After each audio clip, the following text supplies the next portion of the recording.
El RIGI yo creo que lo he visto, y te lo digo literal, con párrafos absolutamente idénticos, como asesor en la Cámara de Diputados, como viceministro de Economía y como consultor privado unas 5 o 6 veces. Está en la wishlist de muchos estudios de abogados. Sí, pero con lo siguiente, y te digo algo que me dijo alguien que obviamente no voy a dar el nombre por razones evidentes, pero alguien que estuvo en la ¿cómo se dice esto? En la redacción de la norma. Hay partes del RIGI que se estuvieron discutiendo durante el gobierno de Alberto Fernández de manera muy intensa. Yo vi los borradores de ese decreto.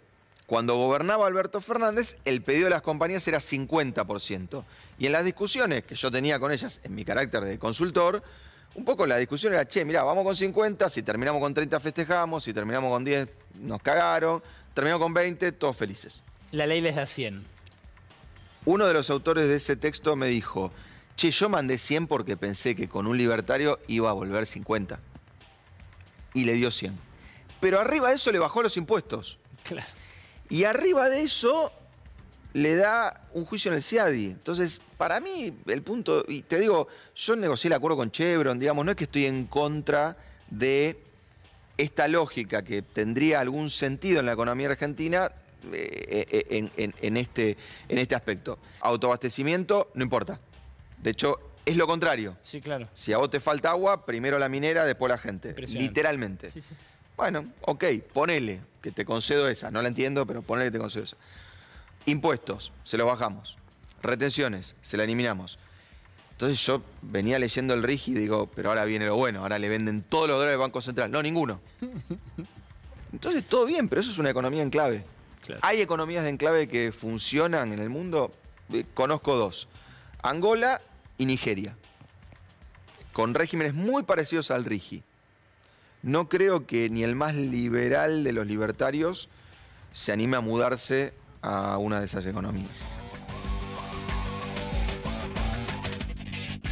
Abrimos el segundo bloque de Redacción Abierta. Estamos hablando sobre la media sanción que recibió ayer la ley de bases en el Senado, y quien veían recién es Emanuel Álvarez Agis, que es un consultor ahora, pero fue viceministro de Economía de nada más y nada menos que Axel Kicillof, y hablaba de que, bueno, se necesita, por ejemplo, un régimen de incentivo a las grandes inversiones. El tema es qué régimen, y quería traerlo, digo, porque, bueno, él habla de, bueno, ni siquiera las empresas pedían tanto como les dieron. ¿Es así? ¿Qué beneficios puede traer esto de materia económica? ¿Va a venir la lluvia de inversiones, como se dijo en algún momento? ¿No, esto le deja algo al país? No, a ver, digamos, esto de que vaya a haber una lluvia de inversiones porque existe un marco jurídico diferente o que intenta ser distinto cuando en realidad no lo es, porque él mismo menciona la negociación con Chevron, tenía muchas cosas parecidas. Yo creo que acá me parece que muchos se rasgan la vestidura por los detalles y en realidad hay que discutir las partes gruesas de esto. Cuando yo decía... ¿Pero da muchas concesiones? Cualquier régimen especial de inversiones va a otorgar concesiones porque es el propósito. Claro, el tema es cuántas. Claro, pero el tema del cuánto, yo entiendo que en esta etapa es muy difícil discriminar un país que venimos de tener, estamos en este momento parados en 280% de inflación, por ejemplo, es muy difícil discriminar si una alícuota del 25, del 30, del 33, pero digo, no es que a mí me encanta el régimen, lo aclaro, pero esa línea argumental donde se dice le dan el 25 y el resto ¿cuánto va a tener? Bueno, el resto tiene el 33, ahora yo le pregunto al abogado, ¿no se puede bajar del 33 al 25 después? ¿Se entiende? Digamos, a ver, uno puede mirar las cosas por un lado, las puede mirar de forma entera. Yo lo que creo que hay que prestarle mucha atención es que el gobierno en este caso está haciendo una propuesta donde cuando perdió 400 artículos, creo, más o menos, en realidad entendió de que la política no va a los detalles, la política discute cosas gruesas, ¿de acuerdo?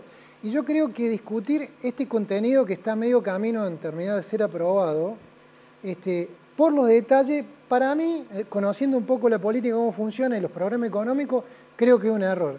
Creo que el mismo error que... Digo, vos decís que va a venir, digamos, algo diferente cuando se reglamente... Porque exactamente, porque el proceso de implementación de estos marcos jurídicos, cuando hay en juego muchos intereses, no son cosas que se hacen en una cajita escondida y de pronto, especialmente en Argentina, vamos a ser Nigeria o Angola con respeto de Nigeria y Angola. Pero digo, me parece que el nivel de discusión política que existe en la Argentina, felizmente, hace que todas estas cosas se expongan.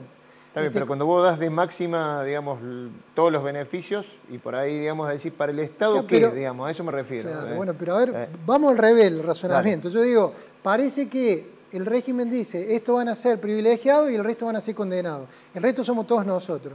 Bueno, cualquiera con una sabia línea argumental puede decir, bueno, esta tutela jurídica tiene que durar porque hay una ley, etcétera, etcétera, pero el resto pueden también ser igualados o mejor igualados que esto. No sé si me explico. El cuarta categoría de ganancia, ¿cuánto se demoró en eliminar el año pasado? ¿Y por qué se eliminó? Pregunto, ¿no? Yo digo... por una medida electoralista. Olvidémonos del electoralismo. Yo digo técnicamente, tecnocráticamente. ¿Qué nivel de detalle puede aducir Massa y su equipo para haber eliminado de la manera que lo eliminaron? Más allá que uno esté de acuerdo o no con que los trabajadores tengan que pagar cuarta categoría. ¿Se entiende?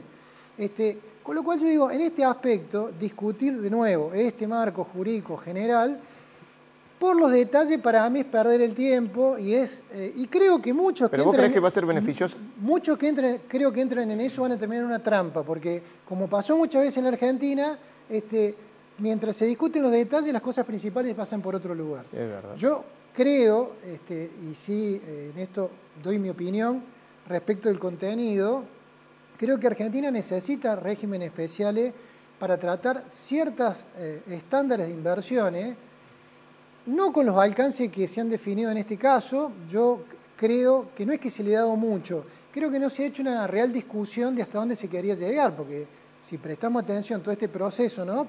Prestemos atención a la primera versión de la ley, que es la que el presidente decidió retirar. ¿Alguien alcanzó a leer el contenido completo de lo que era ese régimen de inversiones? ¿Y quién lo escribió? Bueno, aparentemente gente conocida de Álvarez Agis, ¿no? Me gustaría saber por qué tiene esa gente conocida que escribe esto, ¿no? Pero al margen de eso... Es que se sabe, digamos, que han sido estudios, digamos, de abogados cercanos. Siempre son estudios. Argentina cuando emite deuda y cede legislación, ¿qué significa? Que cedemos que la ejecución del impago de cualquier discusión con el acreedor se hace, como se decía, ¿no? En tribunales municipales de Nueva York o de Londres. Estamos hablando de una ley bastante grande. Pero digo, si lo planteas... ¿Puedo pasar a los otros invitados? Pero digo, si lo planteas en relación al volumen de lo que va a entrar en materia de inversiones, yo quisiera ver, ¿no? De acá a 4 o 5 años realmente cuánto entra en este marco de este régimen especial de inversiones. Bien. Yo creo que va a entrar mucho menos de lo que se imaginan. ¿Qué es lo que nos pasó con las privatizaciones en los 90? ¿Qué es lo que nos pasó con los PPP en la época de Macri? Quería decir, Argentina tenemos una tendencia a exagerar aquello que de alguna manera puede ser la salvaguarda del país y en materia económica, y realmente nunca cumplimos ese objetivo. Más que clara la idea. ¿Aldo? Sí, no hay duda que acá vienen por los recursos naturales y no solo que se le abre la puerta a los capitales extranjeros, sino que además se les blinda el derecho. Decía él que dentro de 4 o 5 años los ingresos van a ser menores. No va a haber. Y eso está atado también a los ciclos políticos, porque a los 4 años ya el 100% de los ingresos van a estar liberados de tributar. Entonces, ¿cuál es el beneficio para el país? Estamos viendo cómo se negoció con Elon Musk el acceso al litio. Estamos sometiendo no solo la energía, el hidrocarburo, tanto como petróleo como gas, sino el agua, con lo que es significativo para infinidad de comunidades y regiones de nuestro país. Quizás, por lo que he estado leyendo, habría algunos intereses en juego en la posibilidad de obtener un RIGI, la generación de hidrógeno verde. Ese podría ser un punto a favor, porque en principio el hidrógeno podría ser el combustible del futuro, evitando la problemática de los gases de efecto invernadero a nivel del anhídrido carbónico. Obviamente, el metano con los feedlot y toda la producción agropecuaria seguiría siendo un problema. Es lo único que le recalcas hacia al régimen que podría llegar a incentivar. Es lo único que yo veo que podría tener un perfil favorable por lo que significa a nivel de lo que es la generación de energía y de lo que es el uso para el transporte y las comunicaciones. El hidrógeno pasa a ser como el perfil del próximo sustituto del hidrocarburo. Por lo demás, ¿te parece que no? Digamos, Me parece que es una entrega. Me parece que es una entrega y una apertura de puerta blindada. Es más, da directivas, cosa que también es cuestionable desde el punto de vista republicano, a los tribunales de que no pueden admitir ningún tipo de planteo legal o de hecho que interfiera en el funcionamiento por 30 años. ¿Cómo se salda esto desde el punto de vista constitucional, Bueno, Jorge? La situación, un poco por lo que venimos escuchando, es muy grave, por lo menos para mí desde el punto de vista constitucional, porque todas estas iniciativas económicas que se piensan poner en marcha se van a enmarcar en un ámbito en donde el presidente va a gozar de facultades delegadas o superpoderes. Entonces, el sistema constitucional, los empresarios, los grupos de poder, al momento de invertir en nuestro país, si tienen que convencer a alguien, es una sola persona, el presidente de la República, con lo cual, ya lo decía Nino, el sistema se debilita sustancialmente. Es muy grave también desde el punto de vista constitucional porque esta reforma del Estado que se está planteando muchas veces se piensa que es para optimizar o dinamizar el sector privado. Pero recién lo decía Diego y lo escuchábamos también, en realidad se está pasando o se está transfiriendo las decisiones de poder a pequeños grupos o a pequeños estudios jurídicos, con lo cual han penetrado el Estado y están tomando las decisiones que recaen necesariamente en el poder político. Y finalmente, que hay un dato que creo que hay que tener en cuenta, que se vincula también con las viejas formas de hacer política, la candidatura del hijo a la Corte. Ahí cierra el círculo y la intención del gobierno de tratar de frenar algunas circunstancias o algunos planteos judiciales que seguramente va a tener la implementación de este plan económico. O sea y que seguramente terminará en la Corte. Sin lugar a dudas. Claro. Ya están algunos aspectos del decreto de necesidad y urgencia. Por eso digo que la victoria del gobierno de ayer, desde el punto de vista político, no nos debe hacer olvidar que ellos tienen un decreto vigente desde hace mucho tiempo que en algunos aspectos es mucho más crudo que la ley. Más ¿Sí? que claro. Para ir redondeando también, no me queda mucho tiempo, pero a ver, el gobierno dijo que va a volver en diputados sobre el tema ganancias y también, bueno, sobre algunos otros temas. ¿Qué expectativas tenés con lo que pasa en diputados? Aparentemente lo que va a suceder es que ganancias y bienes personales se aprobaría, mientras que el resto de los capítulos todavía habría algún tipo de dudas. Y, a ver, lo que sí estamos viendo es que hay una íntima vinculación entre lo jurídico, lo económico y lo político en este caso, porque hay como una especie de cambio de modelo en ciernes. El derecho en realidad lo que hace es la herramienta de todos los valores o todas las ideologías que se le quiera cargar políticamente a una decisión, ¿no es cierto? El derecho que nosotros estamos viendo, después es una herramienta que se nos vuelve en contra, como decía el colega economista, que después vamos a litigar en tribunales locales en la ciudad de Nueva York, porque nosotros elegimos esa jurisdicción. Entonces hay que tener mucho cuidado con la elección de las palabras. Cuando el legislador se pone a reglamentar algo, lo decía el doctor Novak recién, cuando se pone a reglamentarista, cuando se pone a discutir cosas por donde no va la realidad, tenemos problemas, vamos a tener problemas en tribunales, no solo por la ley, el DNU, sino muchas de estas cuestiones que están dando vuelta. ¿Qué va a pasar con la deducción del impuesto a las ganancias para los jubilados? La deducción específica que establece que está anclada en 8 jubilaciones mínimas para los jubilados. ¿Cómo va a terminar eso reglamentado? No lo sabemos con total claridad.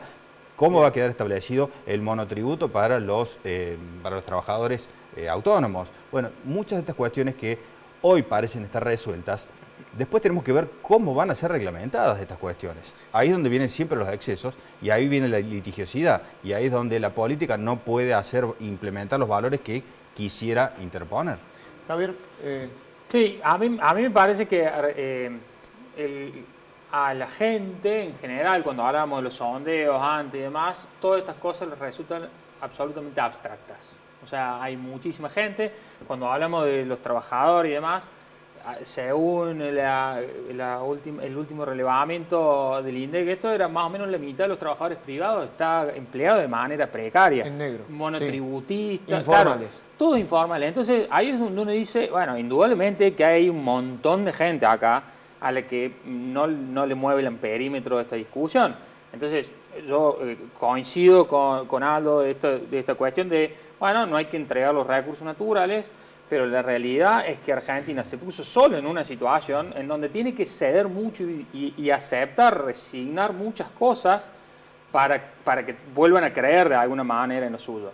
Y que además la cuestión ambiental, por ejemplo, fue cooptada en algún punto por ciertos discursos extremos que lo que hicieron fue alejar a la gente de la convicción de que vale la pena preservar el ambiente. Entonces, ¿te parece? Sí, cuando vos llegas a prohibir la salmonera en Tierra del Fuego, lo que ocurre es que ¿cómo haces para desarmar ese régimen espantoso que tienen de promoción industrial que cuesta un montón de plata? Si no tenés esta otra alternativa que permitiría que el Estado deje de poner esa plata y que esto le dé trabajo a la gente, que mueva la economía ahí. ¿Sí? Entonces, hay un montón de situaciones que nos ponen en una discusión. Si nos ponemos a pensar que hace 20 años teníamos el corte por las pasteras del río Uruguay y que 20 años después es la inversión más grande de la historia de Uruguay y que no pasó nada, no son mutantes ahora los uruguayos, ni los entrerrianos que están del otro lado. Entonces, indudablemente que todo el discurso se fue debilitando frente a los hechos, digamos. Entonces, hay el fuerte apoyo que recibe el gobierno tiene que ver sobre todo con estas cosas. Digamos. Es como que... Abriste un capítulo interesante, si querés lo charlamos. Me quedan 2 minutos, pero la verdad que es interesantísimo. Digamos, hemos hablado más de una vez acá de cuestiones de ambiente que digamos, sí. Puedo no coincidir, digamos, pero la verdad que me parece interesantísimo. Digamos, sí, a mí me parece que en general al gobierno le pasa eso, o sea que la batalla cultural y la batalla ideológica la puede dar también, porque el otro lado, independientemente de que tenga razón o no en algunas cuestiones, saturó un montón de gente. Entonces, por eso el gobierno puede avanzar como lo hace, tan debilitado en las instituciones y en los hechos, ¿no? Bien. Leandro, me queda un minutito nomás. Tomo muy brevemente esto que decía acá, porque yo coincido en la observación y creo que la pregunta que hacía, también responde un poco a la pregunta que hacías más temprano sobre hasta dónde afecta el uso de viejas prácticas de la política a la opinión pública que apoya ahora todavía el presidente Milei. Creo que hay que hacer un esfuerzo extra, un nuevo esfuerzo, seguir haciendo un esfuerzo por levantar la tapa del capó del apoyo político a Milei y ver realmente qué es lo que hay debajo, porque es un clima de opinión pública, un estado de opinión, una orientación de la opinión pública que se ha ido construyendo lentamente durante por lo menos los últimos 20 años, pero desde el regreso a la democracia hasta acá, solo hay que observar el crecimiento sostenido y permanente que han tenido las opciones liberales, digamos, por decirlo de cierta forma, desde el 83 a la fecha. Entonces, o de ultraderecha en el mundo también, porque no somos que un fenómeno aislado. Que dialoga sin duda con un fenómeno internacional y hay algo de las nuevas derechas ahí muy fuerte también para entender, pero digo, nosotros a medida que logremos entender, comprender cómo se conforma el apoyo ciudadano, digamos, de parte de la ciudadanía al presidente Milei y sobre todo el de ese 30% original, ¿sí? No del 23% que se sumó después, casi en un acto de votar en contra de la opción que representaba Massa con la continuidad de alguna situación que la buena parte de la población consideraba que era incorrecto, que estaba mal. Digo, sobre todo cuando logremos entender ahí vamos a entender por qué. En un ajuste que está pagando, en medio de un ajuste que está pagando en gran medida la clase media, en gran medida los jubilados, en gran medida los trabajadores informales, que son los que no pueden negociar la actualización de sus salarios, entre otras cosas, los siguen apoyando. Totalmente. Y tiene que ver con la fuerza política que le da para tomar medidas como esta. Para cerrar, creo que buena parte de esta población no está viviendo el texto de lo que se discute y no el subtexto. Y el subtexto es, como bien decíamos más temprano acá, la discusión de un modelo económico para el país. Y si uno observa que en los últimos años los únicos sectores económicos superavitarios en dólares de la Argentina fueron el negocio agropecuario o el agronegocio y la minería, y bastante por debajo la economía del conocimiento, y uno suma eso a la convicción bastante explícita de este espacio político de que hay que insertarse en el mundo y de que hay que ir a una gran economía global unificada, entonces, lógicamente, lo que se está proponiendo es ser un reservorio de recursos naturales, de litio para las comunicaciones, de plata y de oro, de gas. No tengo más tiempo, me están diciendo de la producción. abrimos otro capítulo ahí también para invitarlos de vuelta. Gracias a todos, les agradezco haber venido a Redacción Abierta. Nosotros nos vamos a la última pausa y ya venimos con el cierre.